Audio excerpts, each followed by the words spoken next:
to the core features of Oracle.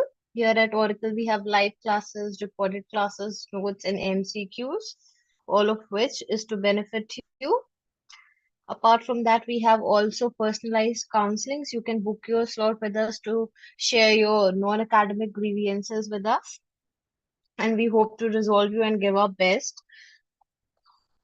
So this is the schedule for our lipid metabolism. Okay. So beginning with fatty acid oxidation.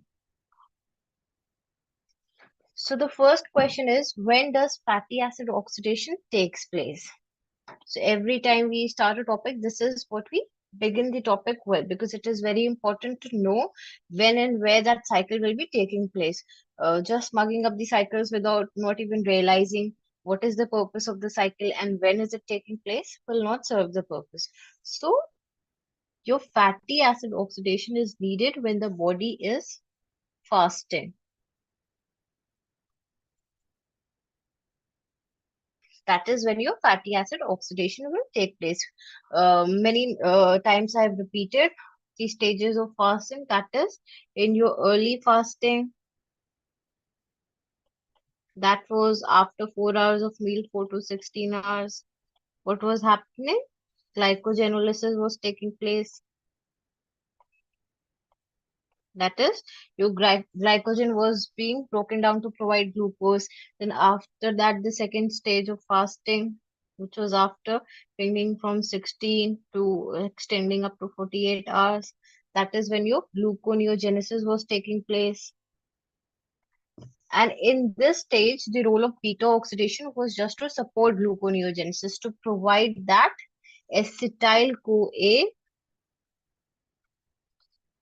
and ATP. We had seen that in gluconeogenesis, it was an ATP requiring process. So to provide that ATP, 6 ATP is needed for gluconeogenesis, and to provide acetyl-CoA, which was the allosteric activator of pyruvate carboxylase, beta oxidation was taking place only to support gluconeogenesis. Now, after that, when you enter prolonged fasting or starvation,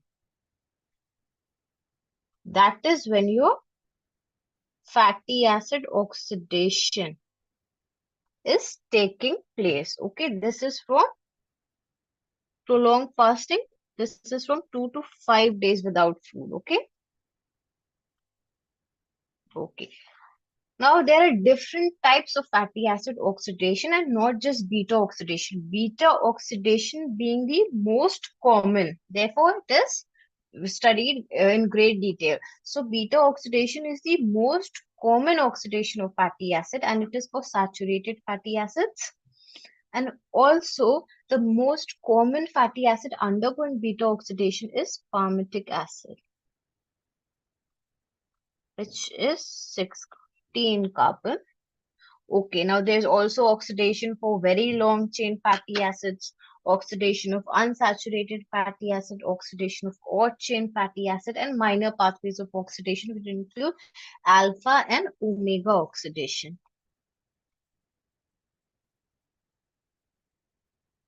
This is alpha and omega. So now beginning with beta oxidation of fatty acid. So fatty acid oxidation, and we'll be studying about beta oxidation first. Okay.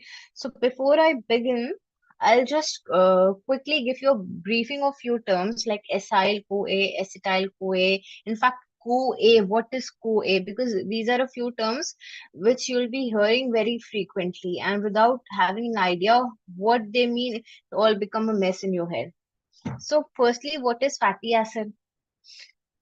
So your fatty acid is RCOH.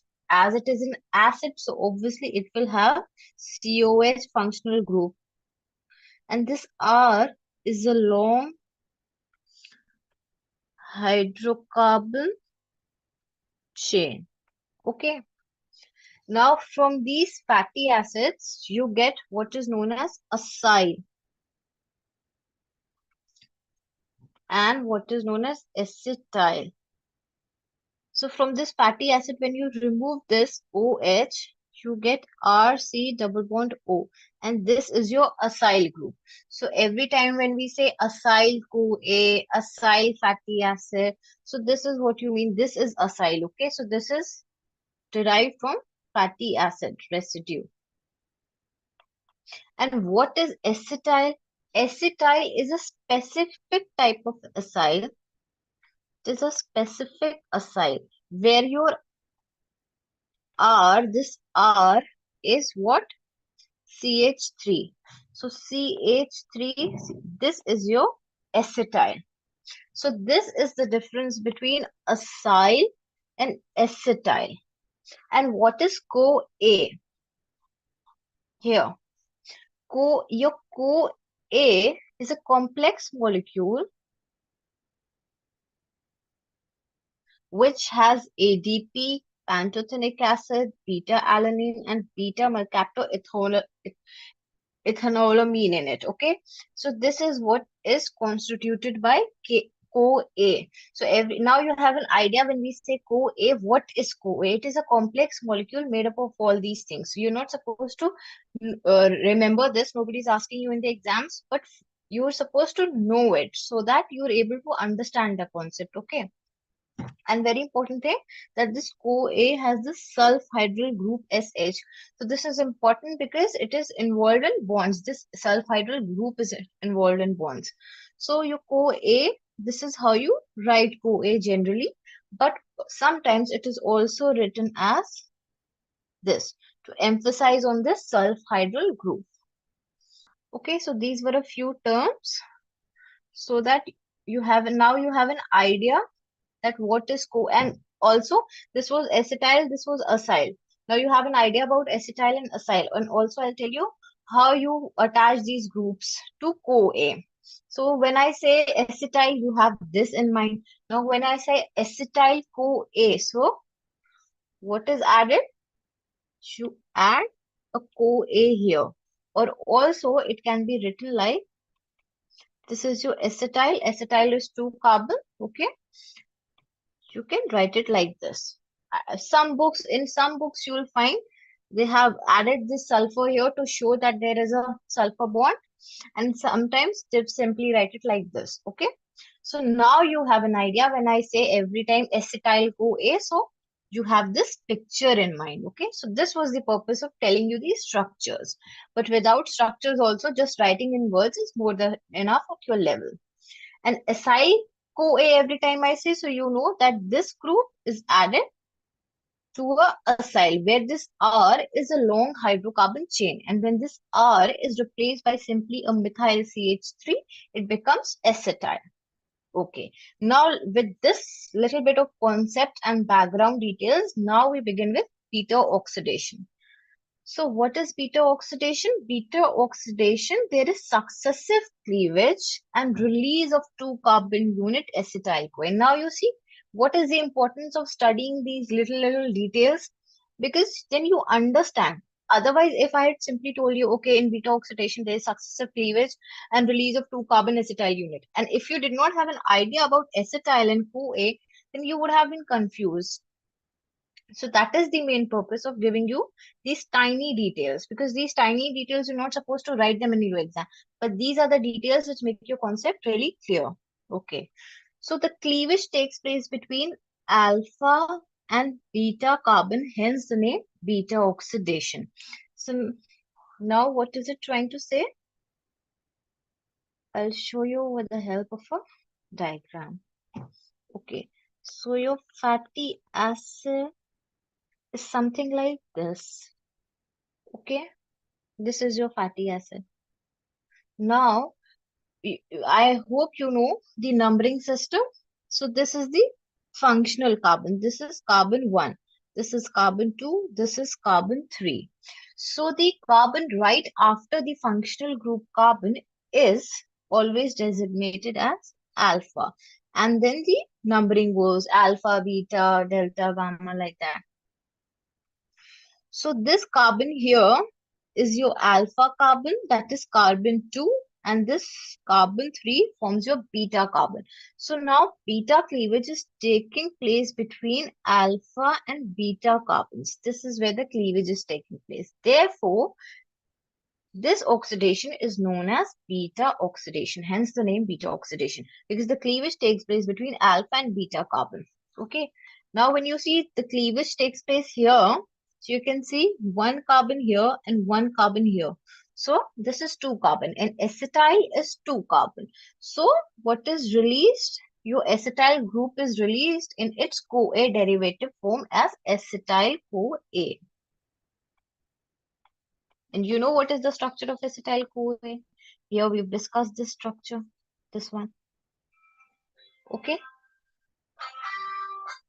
So that's the explanation of these two lines. So this is beta oxidation. In short, this is the overview, the summary of beta oxidation. That this fatty acid of yours is being successively cleaved between the alpha and the beta carbon as acetyl CoA. Okay. Now, what are the sites of beta oxidation? So, it takes place in liver, lactating mammary glands, and adipose tissue. And the organelle is mitochondria. Now, taking the steps of beta oxidation. So, there are 3 basic steps of beta oxidation. That is activation of fatty acid, followed by transport of that activated fatty acid into mitochondria, and then the actual beta oxidation steps. So now we'll take each of the steps in details. So beginning with activation of fatty acid. So fatty acids are activated by being converted to their CoA derivatives. So when you convert a fatty acid to a CoA derivatives, that is you attach a CoA molecule to it, it becomes activated. So that is when you call that your fatty acid is activated or activated fatty acid. Now this step requires 2 high energy phosphates. This is the only energy requiring step in fatty acid oxidation and takes place in the cytoplasm. As we have seen here, that fatty acid oxidation takes place in the mitochondria, but this is the only cytoplasmic step, and also this is the only step which requires 2 high energy phosphates, as beta oxidation is taking place to provide energy. Okay. And acyl-CoA synthetase is located in the outer mitochondrial membrane. So acyl-CoA synthetase is the enzyme which is responsible for activation of fatty acid. So where is it located? It is located in the outer mitochondrial membrane. So this is the first step, that is the activation of fatty acid. Let's see how is it taking place. So it said that your enzyme acyl-CoA synthetase, it is located in the outer mitochondrial membrane. You can see this is the outer mitochondrial membrane. This here is your outer mitochondrial membrane. So the enzyme is located here. This is the enzyme. Now what is it saying? That this enzyme changes your fatty acid into its activated form, fatty acyl-CoA. So we can see this fatty acid to this fatty acid, a CoA has been added. You can see this is the acyl group and this is the CoA. And for this, an ATP is changing into AMP. So 2 phosphates have been, high energy phosphates have been used. And this is taking place in the cytosol. And the enzyme is placed in the outer mitochondrial membrane. So that was the first step of beta oxidation. So we have covered this step, activation of fatty acid.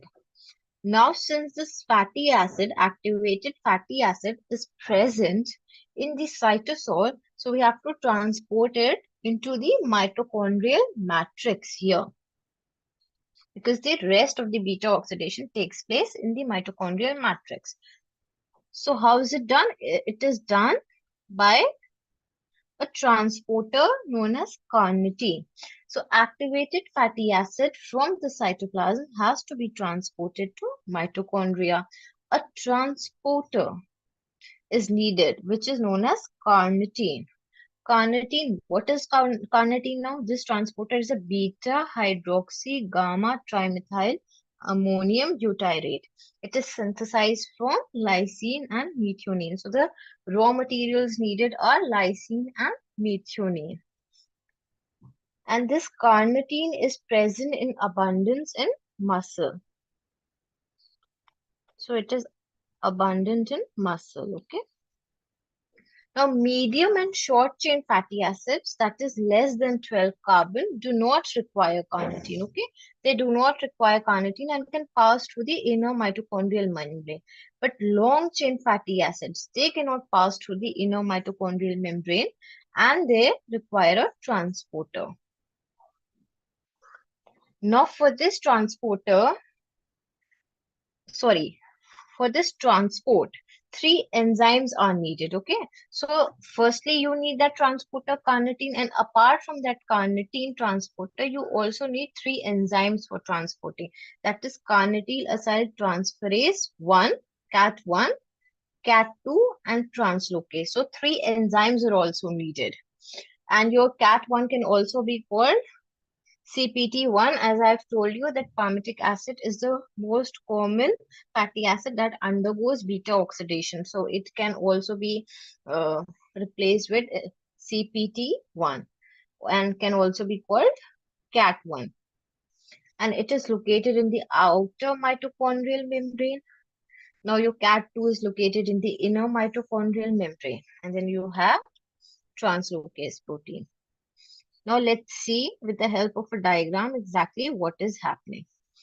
So your outer mitochondrial membrane here is freely permeable to fatty acyl-CoA or activated fatty acid. So this activated fatty acid from the cytoplasm moves into the transmembrane space here, this membrane. So this space between the, you can see these are the two membranes, the outer membrane, outer, and this one, inner. These are the two membranes of the mitochondria, and the space between these two membranes, transmembrane space. So your activated fatty acid moves into this space. Now here what happens? You can see the transporter carnitine here. So your fatty acyl-CoA and carnitine, they are acted upon by an enzyme known as CAT1, which transfers the acyl fatty acid to carnitine to form acyl carnitine. You can see this acyl carnitine is formed here and CoA is separated.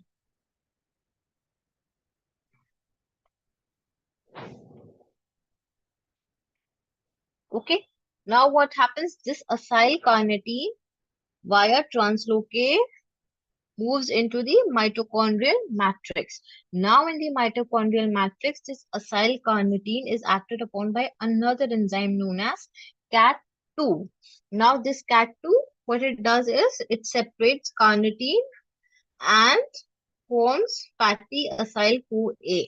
So now your carnitine has been separated, which via translocase again moves into the transmembrane space to bind to next fatty acyl CoA and is ready for the next transport.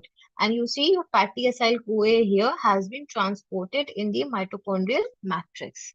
Okay, so that is how your carnitine transporter with the help of three enzymes is able to transport your fatty acyl CoA or activated fatty acid from the cytoplasm into the mitochondrial matrix. So we have seen the second step of beta oxidation. So that was about the second step of beta oxidation, that is transport of activated fatty acid. Now in the mitochondrial matrix, what is going to happen? The actual steps of beta oxidation are going to take place. Okay, now moving forward. Okay, just these are the actual steps of beta oxidation taking place. I hope it's clear. Okay, now you see this is your carbon 1 here. This is your carbon 1. This is your carbon 2. This is your carbon 3. So I told you your carbon next to the functional group. The very next carbon is known as alpha carbon. And this one here is known as beta carbon. So the cleavage is between alpha and beta carbon. So this is the bond that you have to break. So this is your fatty acyl CoA. You can see acyl group, and you can also see this CoA group. And what you have to remove is this acetyl CoA. This is what you have to remove. Now, how do you remove this acetyl CoA? By breaking this bond. Now, this carbon-carbon bond is a covalent bond, and covalent bonds we all know are very strong bonds. So you have to weaken this bond. So how do you do that? This fatty acyl CoA is acted upon by dehydrogenases, and we know that dehydrogenases are oxidoreductases. So oxidation reduction will happen in this step. So it will try to introduce a double bond by removing hydrogen, and the hydrogen that is removed is accepted by FAD to form FADH2. So your acyl CoA dehydrogenase acts on fatty acyl CoA to remove hydrogen, which is accepted by FAD to form FADH, and a double bond has been introduced between the alpha and the beta carbon. Now in the next step, and what is the product that is formed? It is known as trans 2-enoyl CoA. Okay. Now in the next step, what is happening? A hydratase is acting, a water molecule is added, and you can see at carbon 3, at beta carbon, a hydroxyl group has been added. Okay, to form 3-hydroxy acyl CoA. Now in the next step, again a dehydrogenase is functioning, and this hydroxyl group at carbon 3 has been oxidized to a keto group to form 3-keto acyl CoA. So you see, keto group has been formed here at what? At third carbon, beta carbon.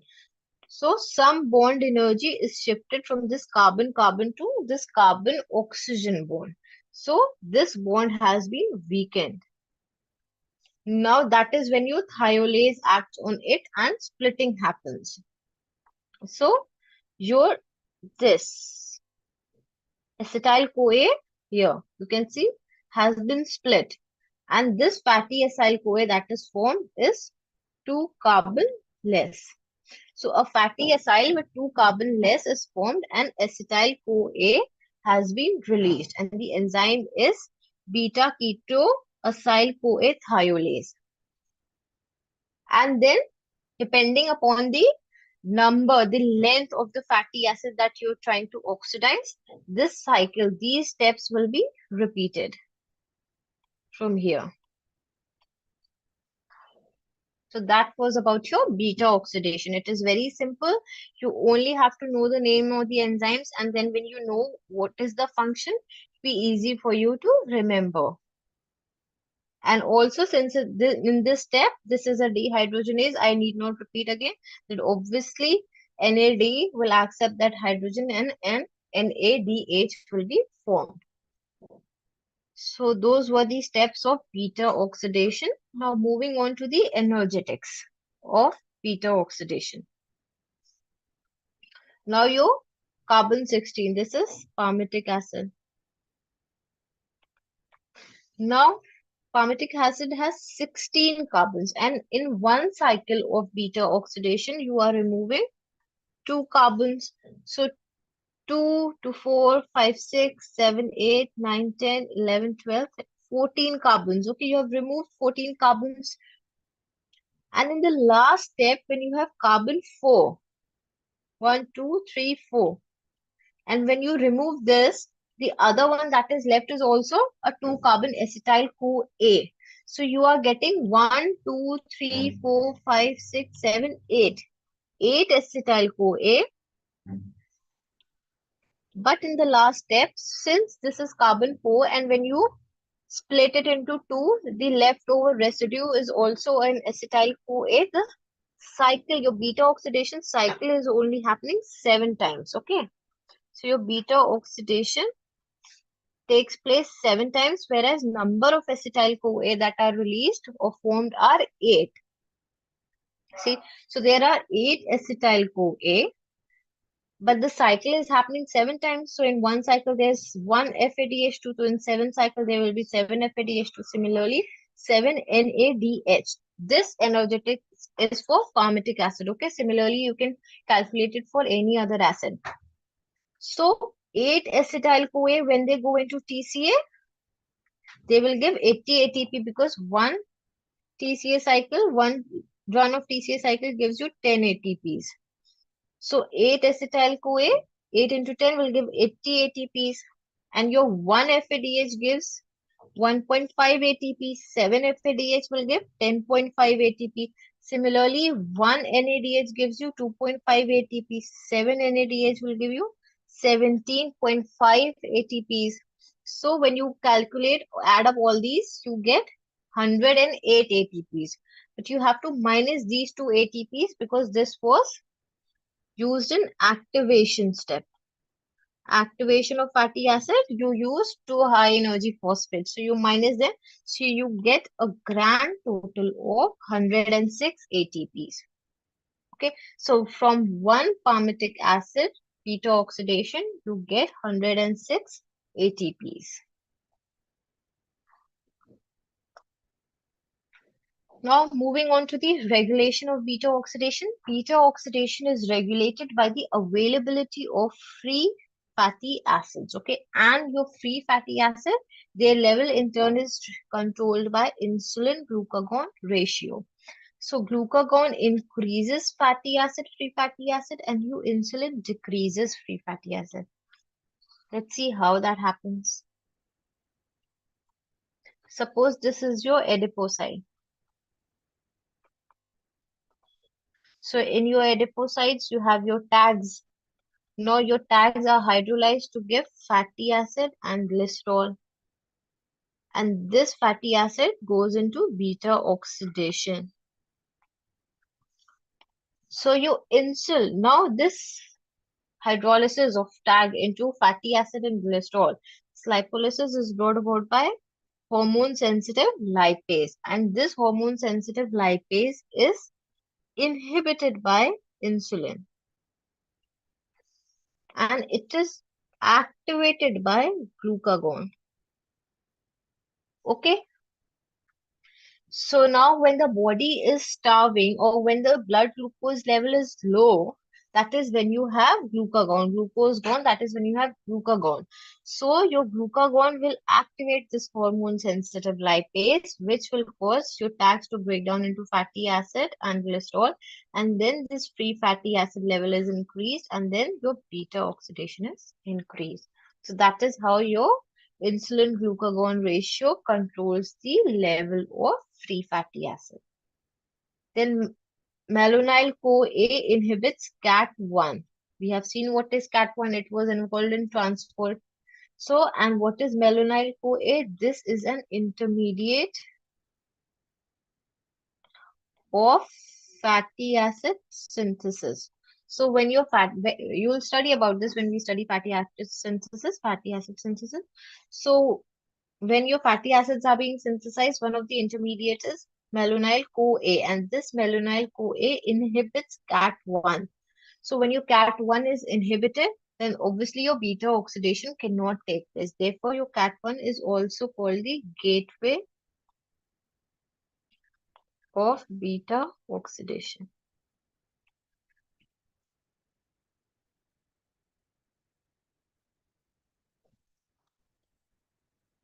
Okay.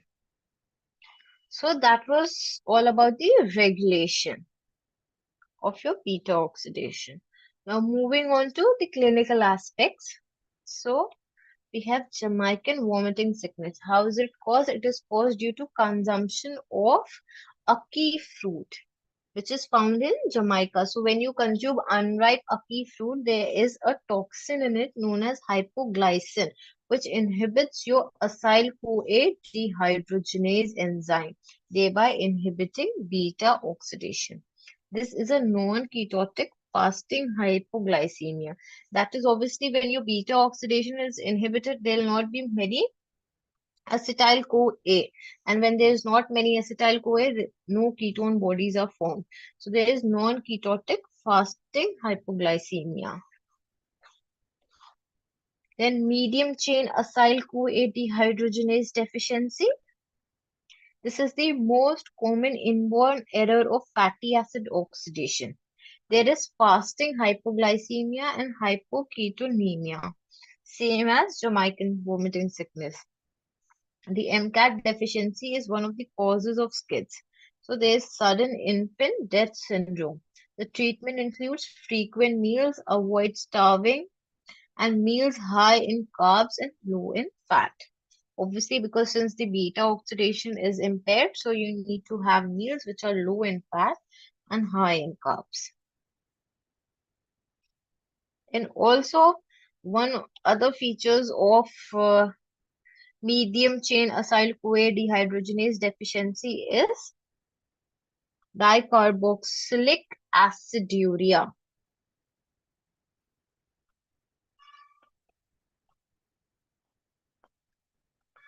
That is when your beta oxidation is impaired, so the body is trying to find other ways to oxidize fatty acid. Therefore, other minor pathways of oxidation of fatty acid are increased. So there is increase in minor pathways of fatty acid oxidation. So there is increase in omega oxidation. And in omega oxidation, we will see that dicarboxylic acids are formed. Acids are increased. So therefore, there is dicarboxylic aciduria also in medium chain acyl-CoA dehydrogenase deficiency. Another clinical is carnitine deficiency. So carnitine deficiency also, your impaired fatty acid oxidation will be there, leading to hypoglycemia. The treatment is supplementation in diet with carnitine. Okay, so you have to take carnitine via diet. Okay, so that was about beta oxidation. Now moving on to ketone bodies. Taking a case scenario first, a 25-year-old female with a known history of type 1 diabetes presents to the emergency room with complaints of excessive thirst, frequent urination, and abdominal pain for the past 24 hours. On physical examination, she appears dehydrated with dry mucous membranes. Blood pressure is 110 by 70 mmHg. Heart rate is 120 beats per minute and respiratory rate is 30 breaths per minute. Laboratory test results shows blood glucose of 450 mg per dl. Arterial blood pH of 7.2. Serum bicarbonate of 10 millimole per liter. And ketonuria. What is the primary metabolic cause of the patient's acidosis in diabetic ketoacidosis? Okay, so this is a very easy question. You can easily answer it when we're done with ketone bodies. So keeping this scenario in mind, let's move ahead with our ketone bodies. So in the fasting state, this is again I am repeating. Early fasting, 4 to 16 hours, your glycogen was being used to provide energy. When your glycogen reserves have been depleted, you move on to gluconeogenesis. In this stage of gluconeogenesis, beta oxidation was there only to support gluconeogenesis. Moving on to the next phase, starvation. That is when your beta oxidation produces acetyl-CoA, which synthesizes your ketone bodies. So this is where your ketone bodies are coming into picture. The ketone bodies serve as metabolic fuel for extra hepatic tissues. Okay.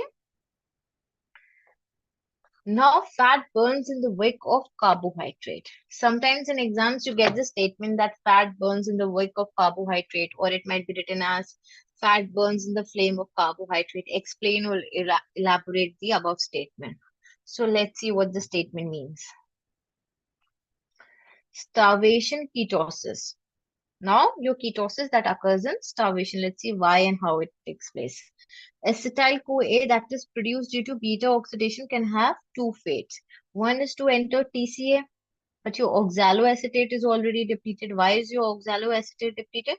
Because in the previous cycle, your gluconeogenesis was enhanced, it was increased. Okay, so what option your acetyl-CoA has? The other option is to enter ketone body synthesis. So this also explains the above statement. How? That is true for complete oxidation of your fats in TCA. What is required? Oxaloacetate is required. So if oxaloacetate is not there, your fats cannot be completely burned. So that is what is meant by fats burned in the wick or in the fire or flame of carbohydrate. Now, what is happening in diabetic ketoacidosis? There's decreased insulin. So, although your blood may be having a lot of sugar, but since there's decreased insulin, so there is decreased glucose for transporters to the membrane, and there is decreased uptake of glucose. So, there's in diabetic ketoacidosis, there's decreased insulin.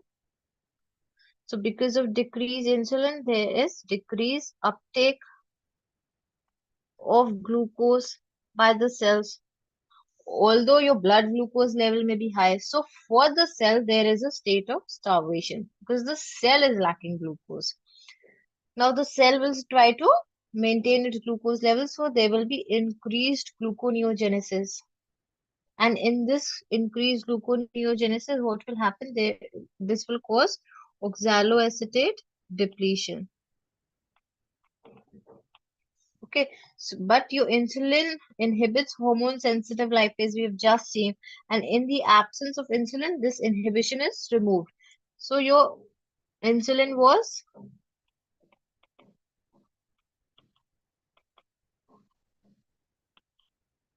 here, this was your hormone sensitive lipase active. So your insulin was inhibiting it. Now your insulin is not there. Insulin is not there. So this inhibition is removed, and hormone sensitive lipase will be activated also because the inhibition is removed and glucagon will be there to activate it. That is, glucagon is there in the case of starvation. Okay, but here in this case, in diabetic ketoacidosis, because your insulin is decreased, so the inhibition is removed. So what will happen? Your tags will be broken down into fatty acid and glycerol. So hormone sensitive lipase acts on triacylglycerol in adipose tissue to form fatty acid and glycerol. This free fatty acid undergoes beta oxidation to form acetyl-CoA, which enters ketone body synthesis. Okay. So there's increased fatty acid. So this increased fatty acid will enter ketone body synthesis and causing what is known as diabetic ketoacidosis. So this is just a summary in a flowchart form. So there's decreased insulin, there's increased glucagon. So what will happen? Your lipolysis will increase. This will increase the free fatty acids in plasma, and therefore what will increase? The ketone body synthesis will increase by the liver, leading to ketoacidosis. Now, how are your ketone bodies formed?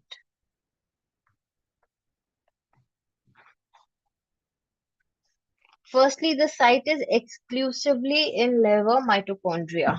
So your ketone body synthesis is taking place only in liver, and the starting material is acetyl-CoA. But if in the MCQs acetyl-CoA is not there and the option has acetyl-CoA, then you can mark this as the correct answer. But if both are there, then acetyl-CoA. And the primary ketone bodies are your acetoacetate, and the secondary ketone bodies are your acetone and beta hydroxybutyrate. So let's see how your ketone bodies are formed. So acetoacetyl-CoA, where do you get this from? From the last step of beta oxidation. So it can directly enter here into ketone bodies. And also, I'll just show you. Wait a minute. Here, this one. So this can enter into ketone body synthesis, or if it has been split into acetyl CoA, then two acetyl CoA can fuse together to form acetoacetyl. Okay. So if acetoacetyl can directly enter, or either two acetyl CoA can fuse to form acetyl CoA. Okay. Now this acetoacetyl CoA is acted upon by HMG CoA synthase. Now this enzyme is common to both cholesterol synthesis. You will study about this in cholesterol synthesis, and also to ketone body synthesis. Now what happens is this acetoacetyl CoA fuses with another acetyl CoA and the enzyme HMG CoA synthase to form HMG CoA. What is HMG CoA? It is hydroxy methyl butyryl CoA. Okay. Now, this HMG-CoA undergoes lysis via the enzyme HMG-CoA lyase, and one acetyl-CoA is removed to form acetoacetate, and this is the primary ketone body. This is known as the primary ketone body because this is the first ketone body to be formed. Your acetone and beta hydroxybutyrate are known as secondary ketone bodies because they are formed from acetoacetate. Okay. Now this acetoacetate spontaneously undergoes decarboxylation, that is without the need of any enzymes. No enzymes needed, okay, to form acetone, or it is acted upon by beta hydroxybutyrate dehydrogenase to form beta hydroxybutyrate. And obviously it is a dehydrogenase, so an NADH is also formed. So you see your ketone bodies have been formed.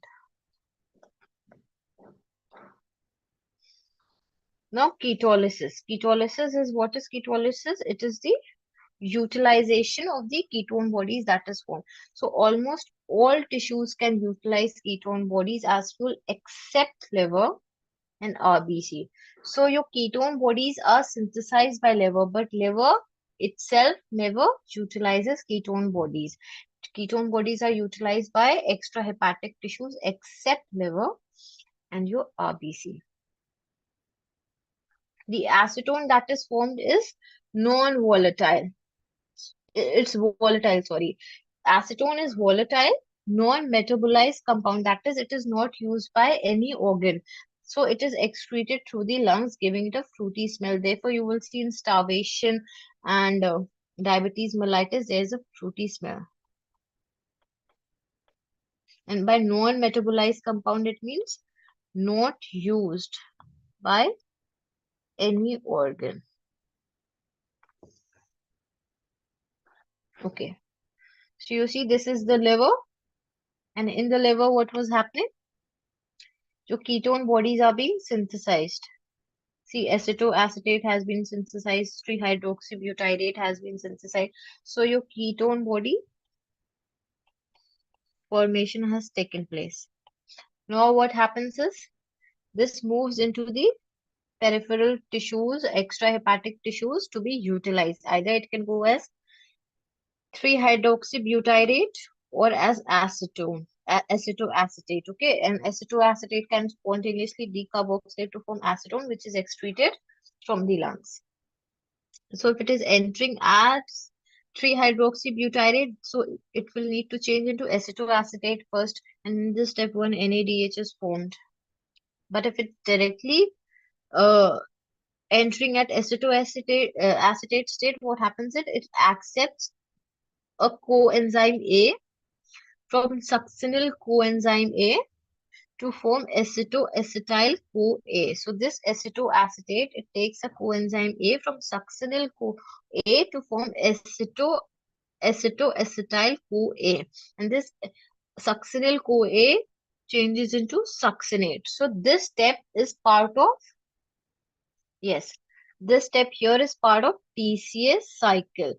And in TCA cycle, this step gives one GTP or ATP. But when this step is used in coupled with, when this step is coupled with utilization of ketone bodies, this GTP or ATP is not given.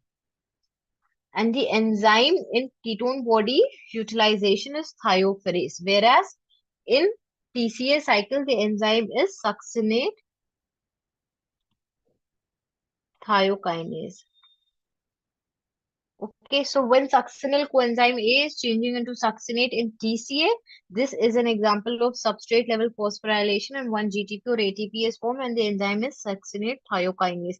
But when this step of TCA is coupled with utilization of ketone bodies, that is, it is coupled in ketolysis. This step is coupled in ketolysis.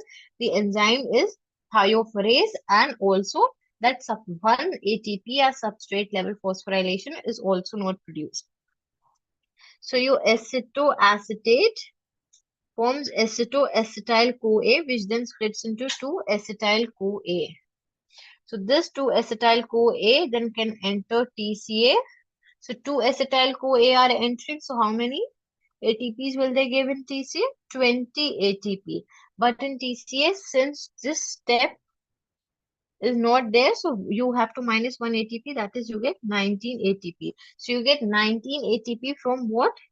Acetoacetate. But if beta 3-hydroxybutyrate is entering to this 19 ATP, you also add the ATP of NADH. So you have to add how many ATPs? 2.5 ATPs. What will you get? 21.5 ATP. I hope it's clear. This point is clear. I'll quickly recapitulate, okay, if you haven't understood. This was your liver. Your ketone bodies were formed. Now your ketone bodies, that is 3-hydroxybutyrate or as acetoacetate, they enter into extrahepatic tissue for the utilization.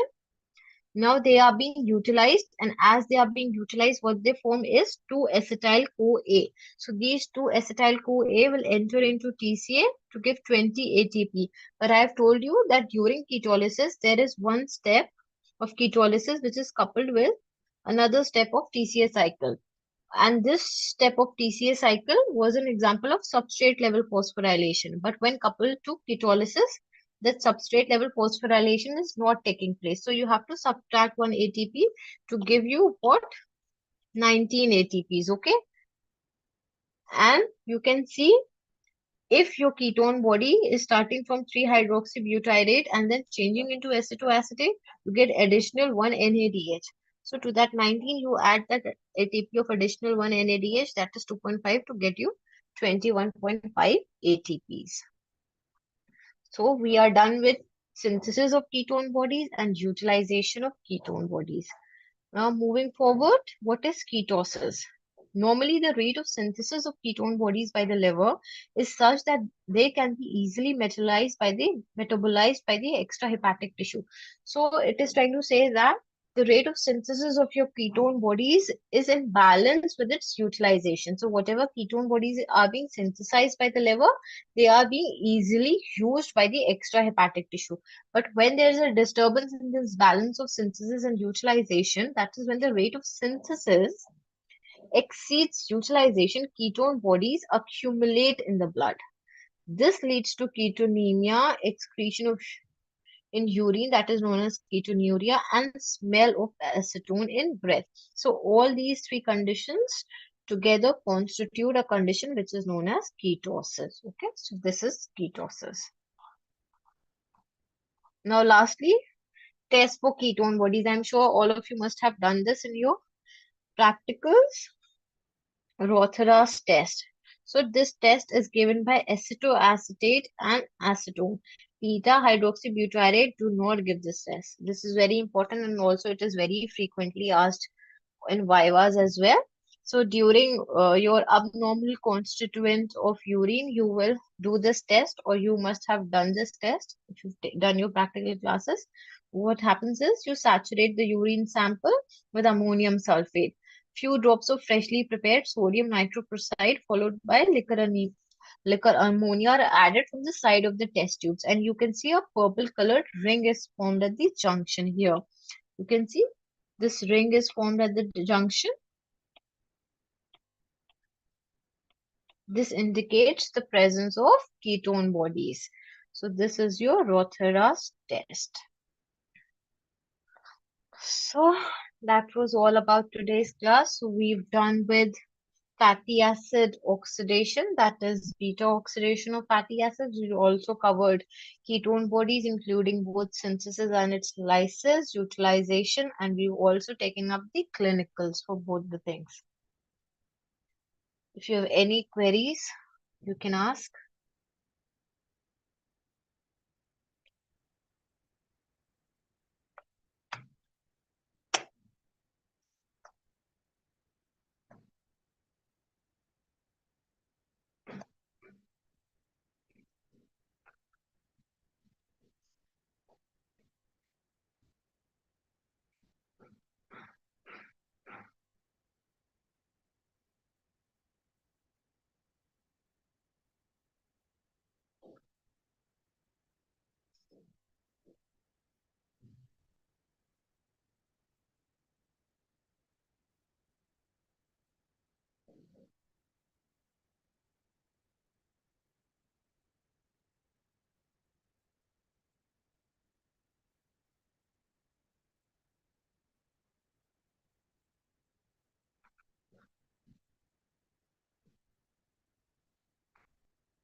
Thank you for watching the live.